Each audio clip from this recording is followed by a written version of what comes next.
Social Security. It's more than just a government program, it's a promise. A promise made to every hardworking American, a promise of dignity and security in their golden years. For generations, Social Security has been a bedrock of American life. It's been there for us in our times of need. It's allowed our parents and grandparents to retire with dignity. It's given us all peace of mind. But today, that promise is under threat. The world has changed since Social Security's inception. The global economy is more interconnected than ever before. Technology is evolving at an unprecedented pace, and in this new landscape, some argue that Social Security is outdated. They say it's too expensive. They say it's unsustainable. They say it needs to be reformed, or worse, dismantled. But what these critics fail to understand is the human cost of such drastic measures.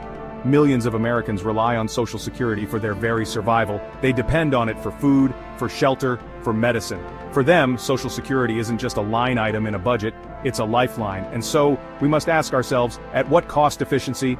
At what cost reform? Are we truly willing to sacrifice the well-being of our most vulnerable citizens in the name of progress? The answer, I believe, is a resounding no. We must not allow cold, hard calculations to overshadow our shared humanity. We must not abandon the promise of Social Security. The year is 2025. The political landscape is as polarized as ever. The economy is struggling to regain its footing after years of uncertainty. And into this volatile mix steps Elon Musk, the billionaire entrepreneur. Musk, known for his ambition and his unwavering belief in technology, has been appointed to lead a new government agency, the Department of Government Efficiency, or DOGE. The goal of DOGE, Musk proclaims, is simple: to streamline government operations and eliminate wasteful spending. On the surface, it sounds like a noble goal. After all, who could argue with efficiency? But beneath the surface lies a more unsettling agenda. Musk, driven by a data-driven worldview, sees government programs not as social contracts but as businesses. And like any good businessman, he's looking to cut costs and maximize profits. Social Security, with its massive budget and sprawling bureaucracy, quickly becomes a prime target for Musk's efficiency crusade. He argues that the program is riddled with inefficiencies. He points to the long processing times, the complex regulations, and the outdated technology. He promises to bring Social Security into the 21st century, to modernize it and make it more efficient. But his vision of efficiency, as we shall see, comes at a steep human cost. To spearhead his reforms at the Social Security Administration, Musk appoints Leland Dudek, a little-known IT specialist with a reputation for ruthlessness.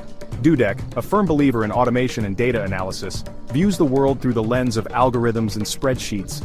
To him, human beings are simply data points, their lives and livelihoods reducible to numbers on a screen. Efficiency is not just a goal, it's a necessity. We must modernize to survive. Dudek's appointment sends shockwaves through the SSA.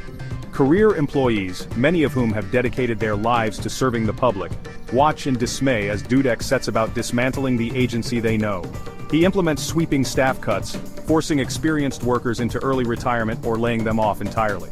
He shuts down local SSA offices across the country, leaving many beneficiaries without access to in-person assistance. And in their place, Dudek erects a digital behemoth. He pours resources into developing sophisticated algorithms designed to automate every aspect of the Social Security system. He envisions a future where human interaction is minimized, where applications are processed instantly, and where benefits are distributed with cold, impersonal efficiency. But in his zeal for automation, Dudek overlooks a crucial element: the human touch. As Dudek's reforms take hold, the human cost of his efficiency drive becomes tragically clear. The lines at the remaining SSA offices grow longer and longer as overworked staff struggle to keep up with the influx of inquiries. Phone lines are constantly jammed, leaving desperate beneficiaries on hold for hours. The website, once a valuable resource for information, is plagued by glitches and errors, making it difficult for people to access the information they need. But the true impact of Dudek's actions is felt most acutely by those who rely on Social Security the most: the elderly, the disabled, the most vulnerable members of our society. For them, navigating the increasingly complex and impersonal system becomes an insurmountable hurdle. Stories emerge of seniors struggling to pay their rent because their benefits have been delayed. Disabled individuals find themselves unable to access the medical care they need because their applications have been lost in the system. The most vulnerable among us are being left behind, their lives upended by the cold, uncaring logic of Dudek's algorithms. The system is on the brink of collapse. If we continue down this path, millions will be left without the support they desperately need. O'Malley warned of the impending crisis, urging immediate action to prevent catastrophic service disruptions. We must act now. The future of our social safety net depends on it. His words echoed a growing concern among experts and advocates alike. Ignoring these warnings could lead to irreversible damage. We can't afford to let that happen. Despite the warnings, the Department of Government Efficiency pressed on, undeterred by the mounting criticism. It's not just about numbers, it's about real people, real lives being affected. The urgency in O'Malley's voice was clear, but whether it would be enough to change the course of action remained uncertain. Nancy Altman, president of Social Security Works, rallies the public to defend against drastic measures threatening beneficiaries. S4, Media Group, concerned citizens gathered in a public meeting, protesters holding signs about Social Security, elderly individuals at a rally at stock at a distribute _equally. We must stand together to protect our Social Security. It's not just a program, it's a lifeline for millions. I've seen things that raise serious concerns.